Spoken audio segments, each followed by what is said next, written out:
Selamat malam, Assalamualaikum warahmatullahi wabarakatuh. Saya Nikola Indra Rajasa. Bersama saya kali ini ada dua orang yang luar biasa, yang bisnisnya menguntungkan tapi berkah ya Pak. Insya Allah. Kawan-kawan kita ini sekarang berasal dari salah satu asosiasi pengusaha umroh haji terbesar di Indonesia, yaitu SAPUHI, Serikat Pengusaha Penyelenggara Umroh dan Haji Indonesia, yang gayanya sporty. Beliau adalah Dewan Pengawas di SAPUHI, Pak Haji Tanto. Selain pengawas, beliau juga seorang penunggang kuda. Beliau punya stable, base-nya di Jogja. Yang di tengah, nah ini Pak Ustadz kita, Pak Ustadz Yasin. Beliau adalah wakil ketua di SAPUHI, Pak Ustadz ya. Betul.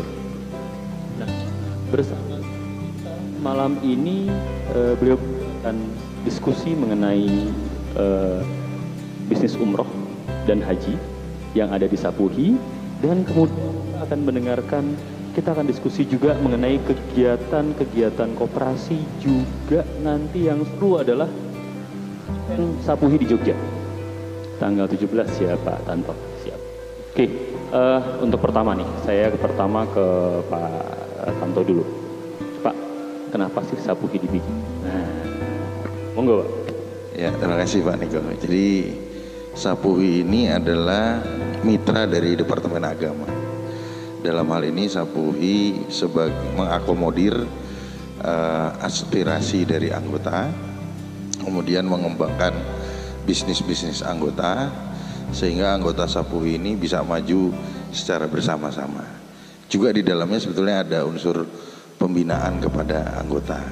Ini yang menjadi mitra Departemen Agama dengan pihak asosiasi. Nah, kemudian di dalam anggota sendiri memang ada usaha yang dikelola melalui koperasi. Nanti mungkin bisa dijelaskan koperasi itu seperti apa. Tapi yang jelas bahwa visi dan misi asosiasi itu adalah pertama memberikan kemaslahatan kepada para anggotanya dalam mengelola, kemudian pembinaan yang baik dalam pengelolaan bisnis umroh itu sendiri sesuai dengan peraturan pemerintah dari Menteri Agama, sehingga dijalankan dengan baik atau sebaik-baiknya. Demikian Pak. Sekarang anggota udah berapa Pak SAPUHI? 192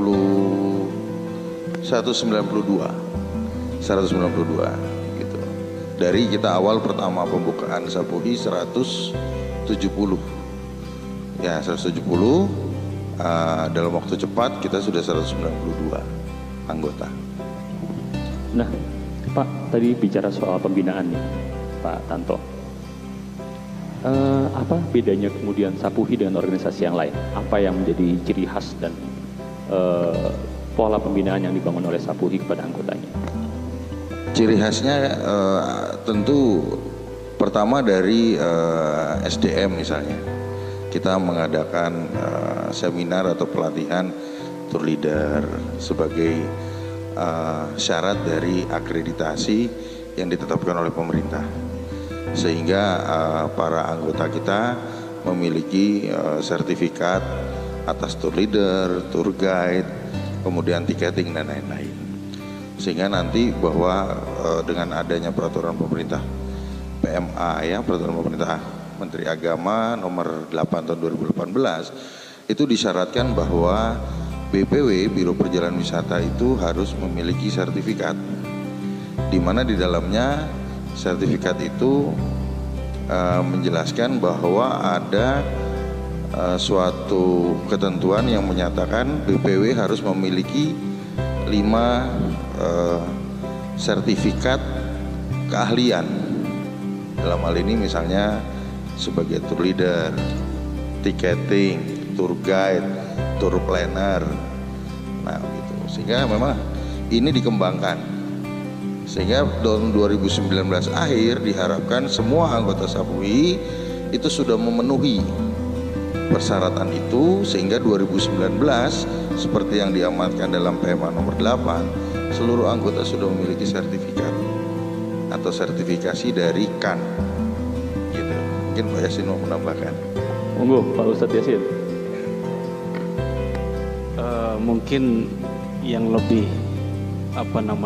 spesial lagi sebetulnya di Sapuhi ini kebersamaannya itu lebih kental ya Pak ya. Artinya dari semenjak berdirinya Sapuhi ini kita bisa rasakan antara pengurus dan anggota itu, kalau bisa saya ibaratkan itu, kita duduk sama rendah, berdiri sama tinggi untuk membangun Sapuhi yang maju, Sapuhi yang tentunya bisa menopang semua maslahat dari anggota.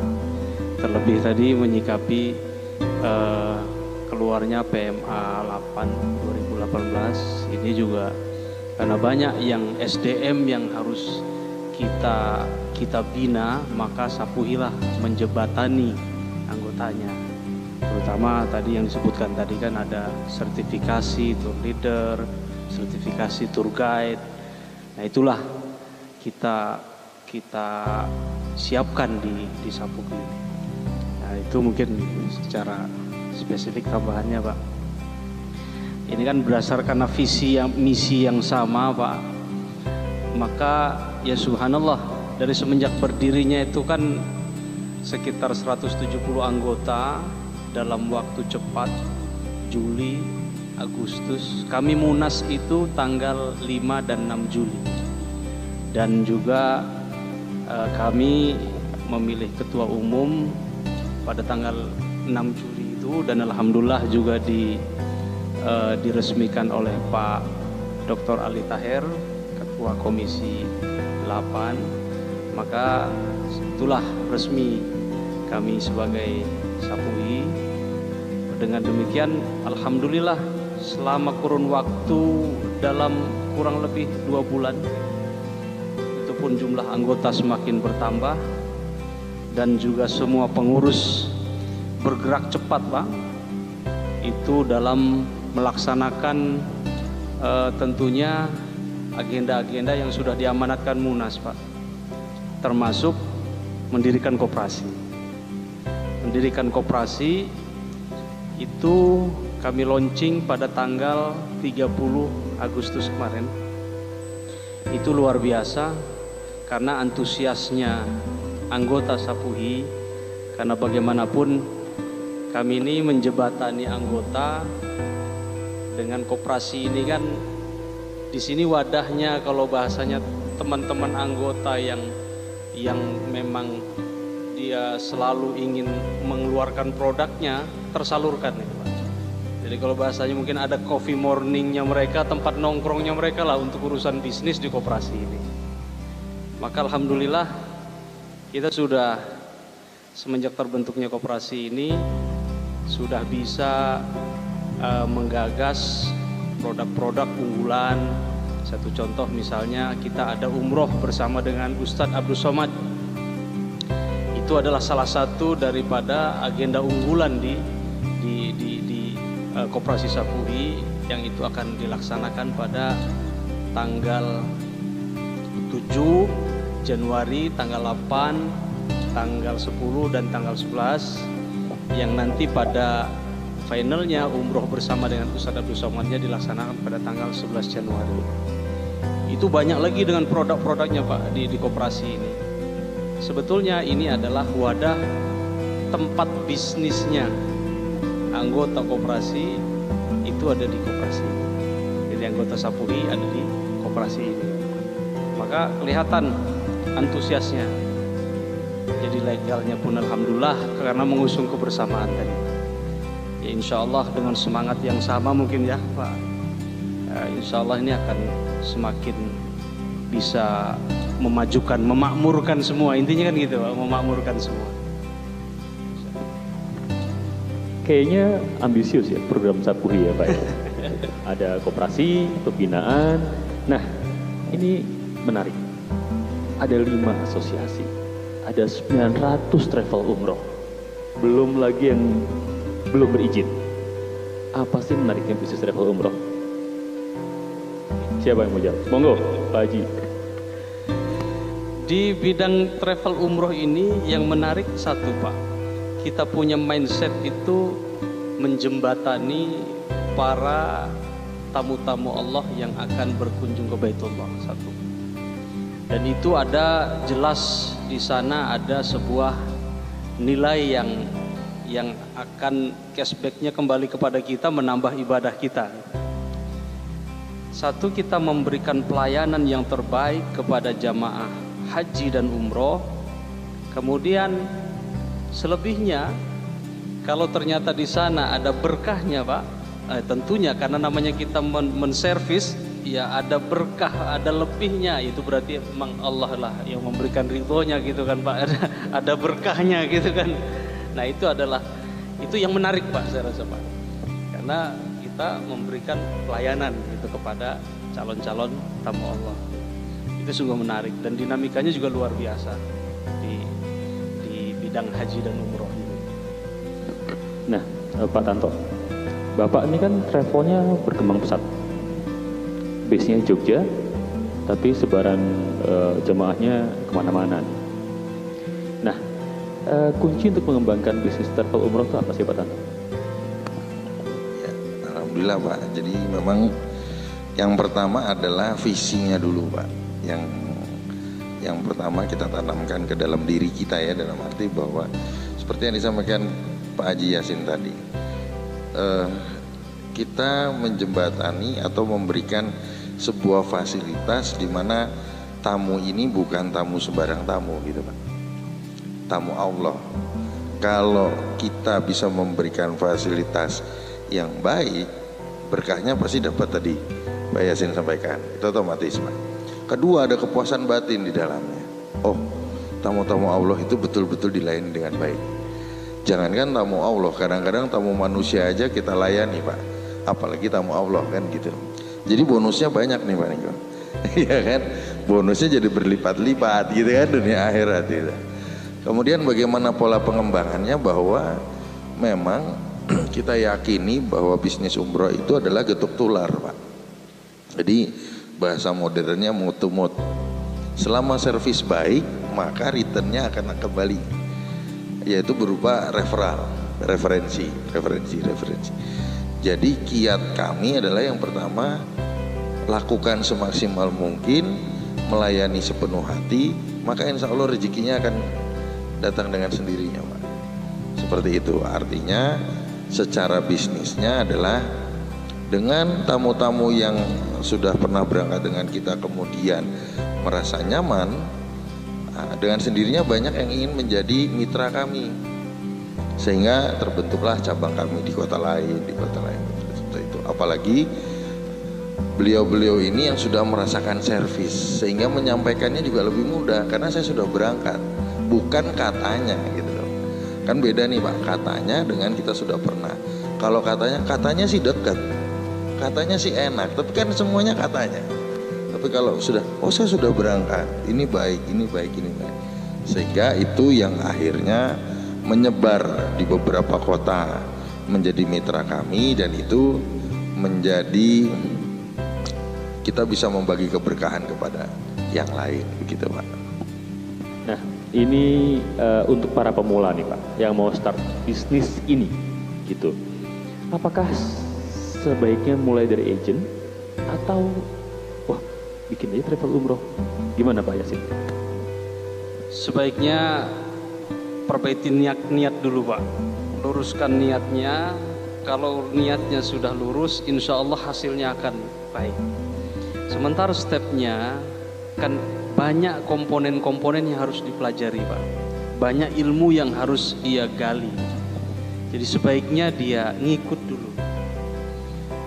dulu, begitu sudah dia dapatkan semua ilmunya, maka silahkan dia membuka sendiri.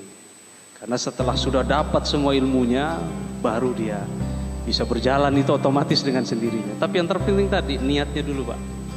Jangan di haji umroh ini bisnis orientednya yang dikedepankan, tapi servisnya itu di level yang terakhir. Jangan mindset seperti itu. Jadi servis dulu, kemudian orientasi bisnisnya itulah yang ikut nanti. Insya Allah akan memberikan yang terbaik untuk jamaah haji dan umroh itu Pak, kalau sudah begitu. niatnya singkat tapi dalam, ya kan? Niat dulu. Kalau pengusaha tuh niatnya yang berikutnya nih kawan-kawan semua, kita masuk ke fun partnya, yaitu Sapuhi Expo ya Pak, di Jogja. Pertanyaan saya nih Pak, Expo di bulan Oktober adalah expo penting karena mengawali musim umroh. Kok milih Jogja? Ya, jadi kita kebetulan memang tahun lalu sudah pernah mengadakan di Jogja, Pak. Dan itu juga kita lakukan adalah menjelang dibukanya musim umroh.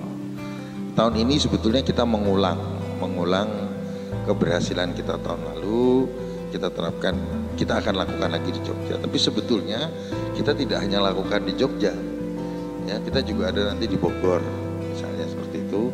Kemudian ada di kota-kota lain. Jadi memang kebetulan tahun lalu itu Jogja lebih siap lebih dulu, sehingga kita adakan di Jogja. Dan memang menarik bahwa peminatnya juga cukup banyak Pak untuk di sana. Artinya anggota kami yang notabene tidak memiliki kantor di Jogja juga ikut berpartisipasi di Jogja itu.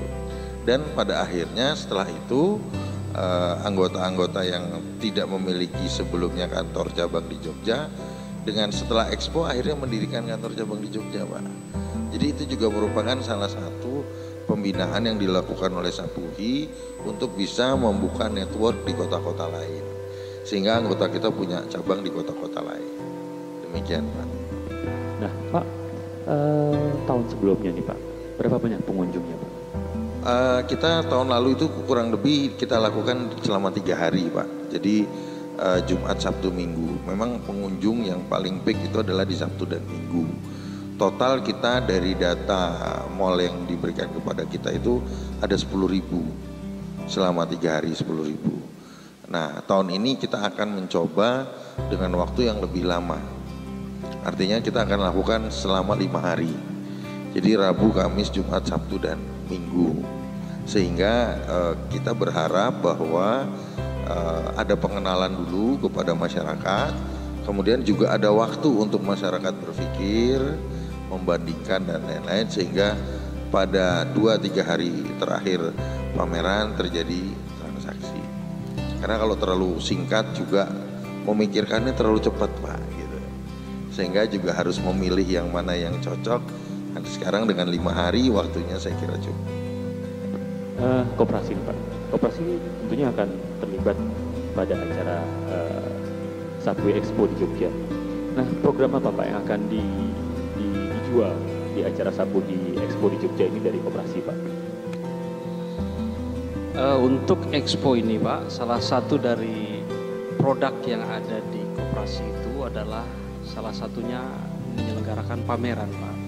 Di samping komponen-komponen umroh dan haji yang lain seperti misalnya tiketing, menyiapkan bus, menyiapkan hotel, dan ini salah satunya adalah mengadakan pameran. Nah ini termasuk salah satu dari produk daripada koperasi, yaitu menyelenggarakan pameran. Dan alhamdulillah kita sudah ada tanggal yang sudah kita tentukan untuk di Jogja, kemudian juga nanti mungkin sebentar lagi juga ada di Botani Square di Bogor.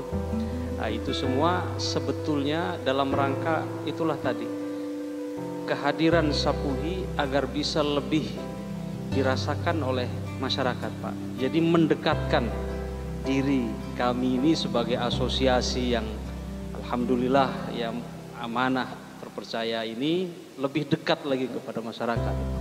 Dengan Expo di Jogja ini kami hadir sama-sama di sana, anggota-anggota Sapuhi mendekatkan kepada masyarakat yang sekitar Joglo Semar dalam rangka apa? Mereka bisa, oh iya ini adalah travel-travel yang Masya Allah, yang tentunya qualified, yang memiliki nama yang luar biasa.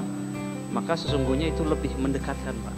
Ini adalah mungkin target dan visi misi dari organisasi kami, memberikan pelayanan yang terbaik kepada masyarakat. Maka masyarakat juga bisa datang, bisa bertanya, menanyakan fasilitas-fasilitasnya langsung Pak, tidak melalui orang per orang, jadi langsung kepada sumbernya. Nah itulah kehadiran kami, harapannya itu Pak targetnya. Karena kan banyak kasus yang selama ini mungkin terjadi dalam beberapa tahun ini kan yang membuat sedikit kepercayaan kepada penyelenggara umroh ini kan sedikit berkurang.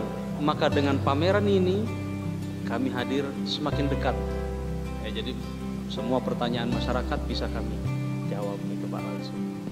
Pak, ngomong soal Joglo Semar nih Pak. Kembali kepada event pertama Sapuhi pada musim ini adalah Joglo Semar berpusat di Jogja. Seberapa kuat sih Pak market Joglo Semar secara nasional, atau memang sebetulnya mengarahnya ini adalah market nasional Pak? Pak Tanto, monggo. Ya, jadi sebetulnya kalau dilihat market share umroh di Indonesia itu Jawa Tengah juga merupakan market besar Pak. Selain Jawa Timur, kemudian Jawa Barat, kemudian kita kenal Sulawesi, Makassar, kemudian.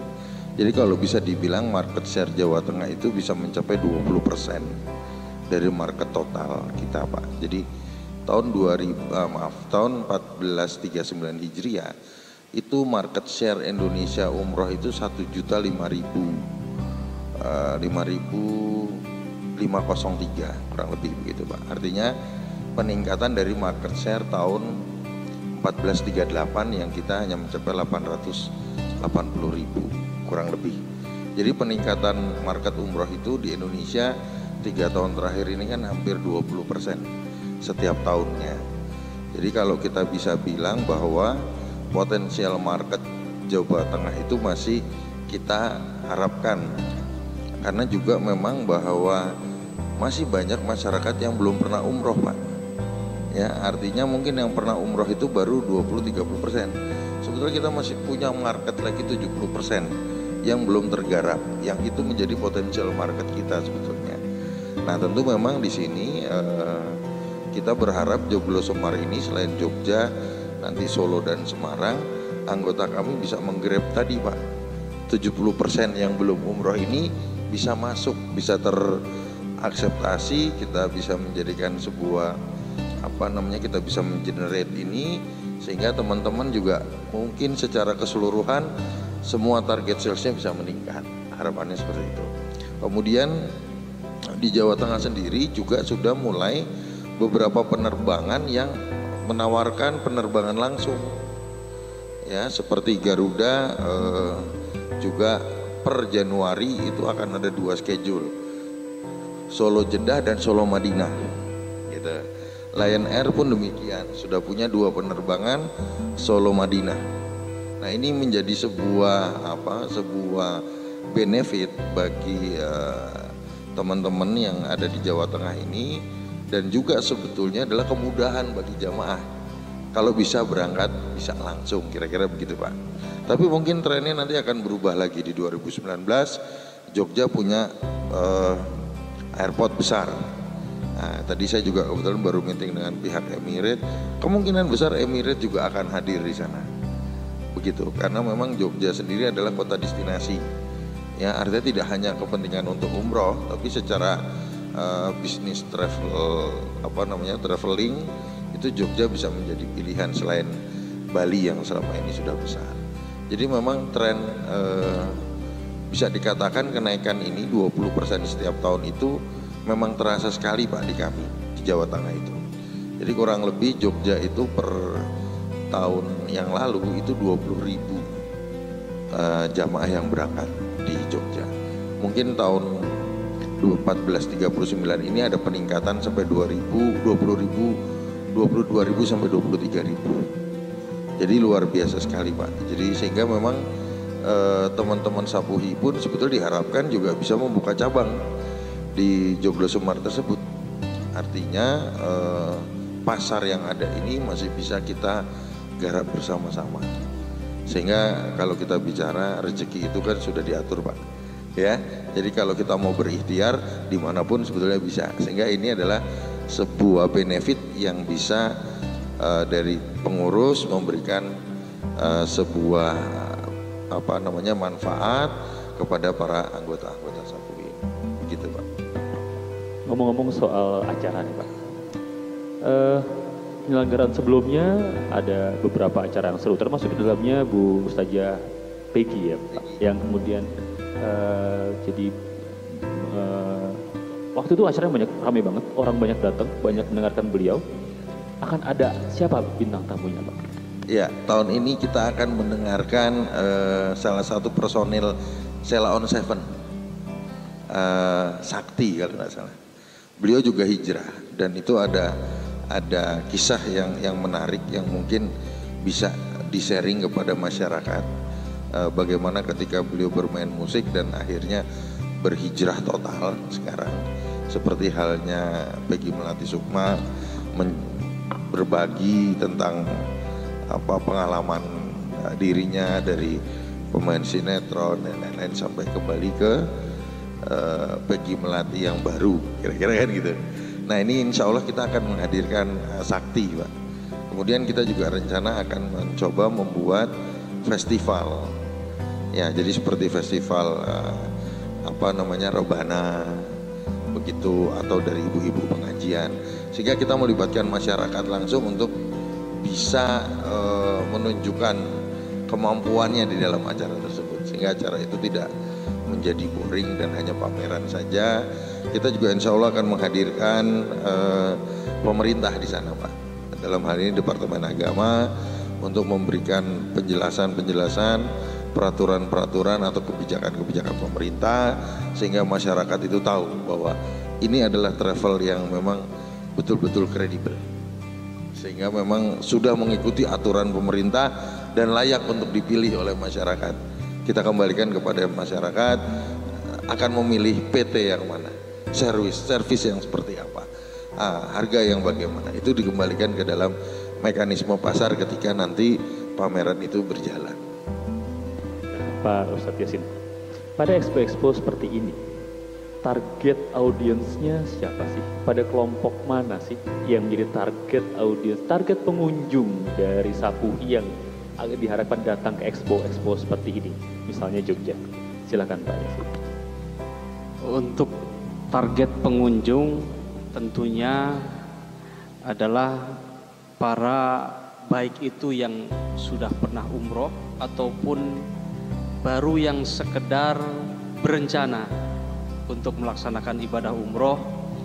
Kemudian sementara mungkin untuk memastikan langkah dan niatnya itu begitu hadir di Jogja Expo ini pasti akan semakin mantap. Jadi intinya ini semakin kita dekat ke calon jamaah, itu akan semakin memberikan sebuah kepastian ya, ketetapan hati yang tadinya barangkali masih menimbang-nimbang gitu. Nah ini tujuan dari kehadiran Sapuhi ya pada acara ini. Jadi mungkin siapapun calon jamaah yang ingin menunaikan ibadah umroh datang ke pameran, maka dia akan menemukan kepastian dengan siapa dia akan berangkat, kemudian seperti apa hotel yang dia akan cari sesuai dengan budget barangkali yang dimiliki. Maka semuanya variatif, karena yang ditawarkan di pameran ini dari harga yang minimal standar Kementerian Agama yang sudah ditetapkan, yaitu berkisaran di 20 juta sampai yang VVIP juga ada. Jadi sesuai dengan sesuai dengan budgetnya masing-masing. Nah, tentunya dengan servis yang berbeda sesuai dengan keinginannya masing-masing, Pak. Jadi harapannya sebetulnya semua calon jamaah, semua hamba Allah yang ingin menunaikan ibadah umroh, maka begitu datang ke pameran, maka insya Allah dia akan langkahnya pasti gitu dengan siapa dia akan berangkat. Nah itu. Nah ini pertanyaan terakhir untuk Pak Tanto. Boleh dong sponsor masuk? Nah, pertanyaan saya adalah sponsor apa sih yang tepat untuk masuk ke acara expo ini gitu, dan bagaimana paketnya? Jadi memang kami di Travel Umroh ini kan memiliki mitra-mitra Pak. Jadi kami tidak berdiri sendiri, di mana di dalamnya ada pihak asuransi yang memang asuransi ini merupakan kewajiban kami para travel itu melindungi para jamaah untuk mendapatkan cover asuransi, baik dari asuransi perjalanan, kemudian asuransi kerugian kalau misalnya koper tertinggal dan lain, sampai dengan asuransi kesehatan dan kematian. Ini adalah amanat yang harus dan wajib para travel umroh menyediakan. Kemudian juga ada perbankan misalnya di dalamnya yang bisa berpartisipasi, kemudian penerbangan dan lain-lain. Sebetulnya paket yang kita berikan adalah bagaimana para mitra ini bekerja sama dengan para anggota kami atau para peserta pameran umroh untuk memberikan sebuah produk yang sangat-sangat menarik dan tentu menguntungkan untuk para jamaah yang akan mendaftar. Demikian, Pak. Ya. Alhamdulillah kita masuk pada akhir sesi dan percakapannya seru sebetulnya. Sayangnya produser saya agak pelit waktu, jadi ya paksa saya closing nih Bapak-bapak semua. Ya, kawan-kawan semua, para pemirsa yang berminat untuk datang dan melihat sendiri tawaran-tawaran yang dapat diberikan oleh travel umroh dari anggota Sapuhi, silahkan dicatat tanggalnya dan kemudian tanggal berapa Pak tadi? Tanggal 17 sampai tanggal 21 Oktober. Siap. Di Jogja, sambil main di Jogja, ketemu dengan para penyelenggara umrohnya, diskusi, mantapkan hati, lihat fasilitasnya, sesuaikan budgetnya, gitu. Itu satu hal. Yang kedua, buat kawan-kawan yang berminat untuk berbisnis umroh dan haji, silahkan juga datang ke Sapuhi ya Bapak. Sekarang di mana Pak? Sebenarnya di Muamalah Tower lantai 19. Nah, silahkan diskusi dengan kawan-kawan Sapuhi bagaimana menyelenggarakan travel umroh dan haji yang baik dan benar, bagaimana membuat paketnya, bagaimana memberikan servis terbaiknya di sekretariat Sapuhi yang ada di Muamalah Tower lantai 19. Terima kasih atas perhatian kawan-kawan semua. Saya tutup dengan mengucapkan Assalamualaikum warahmatullahi wabarakatuh.